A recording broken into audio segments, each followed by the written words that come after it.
Tout au début de ce projet, sachant que ce véhicule électrique étant un des premiers sur le marché automobile qui a été conçu pour être 100% électrique, on s'était inspiré des dessins extrêmement novateurs. Mais on a rapidement pris l'orientation de rester dans un design très contemporain. Pour concevoir une voiture 100% électrique, le premier défi, bien évidemment, c'est d'implanter la batterie. Donc la batterie, c'est quand même un organe qui pèse 290 kg. Donc c'est pas facile de déguiser ce volume dans l'architecture de la voiture sans faire une voiture qui est trop haute l'archi.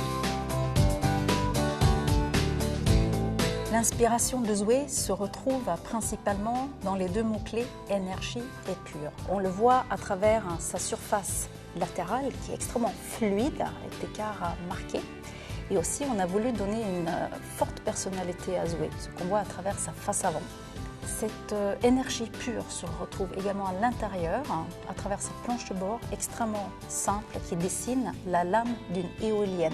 À propos de matériaux innovants, tout au début de ce projet, nous avions exploré plusieurs pistes, notamment des matériaux naturels entre guillemets comme le liège, le bois. Et finalement, on a pris l'orientation plutôt vers des matériaux plastiques, notamment pour leur possibilité de recyclage. Nous avons aussi innové en termes de matériaux de textile avec un traitement Téflon sur les sièges.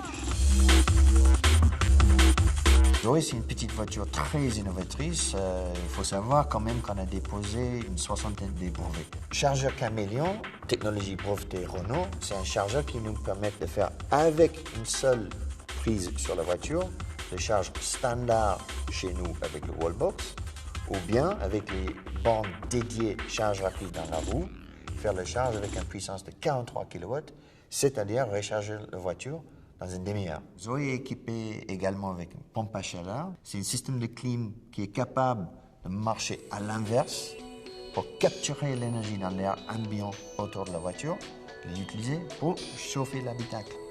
Comme ça, on n'utilise pas l'énergie dans la batterie et on arrive à prolonger l'autonomie de Zoé.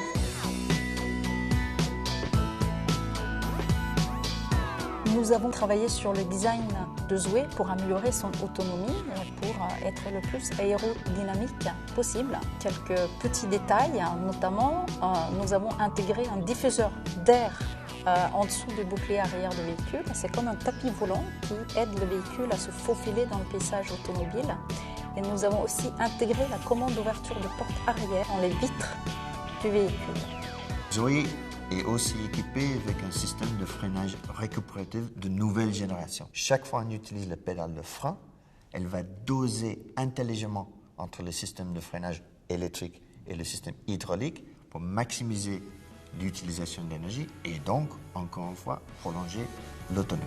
Zoé, ça a été un projet passionnant parce qu'on a inventé la voiture électrique à travers Zoé. Zoé sera fabriquée à Flins et je peux vous dire que toute l'équipe de Flins, ils sont vraiment enthousiasmés. Non seulement c'est la première voiture conçue 100% électrique, mais aussi l'effet coup de cœur de Zoé.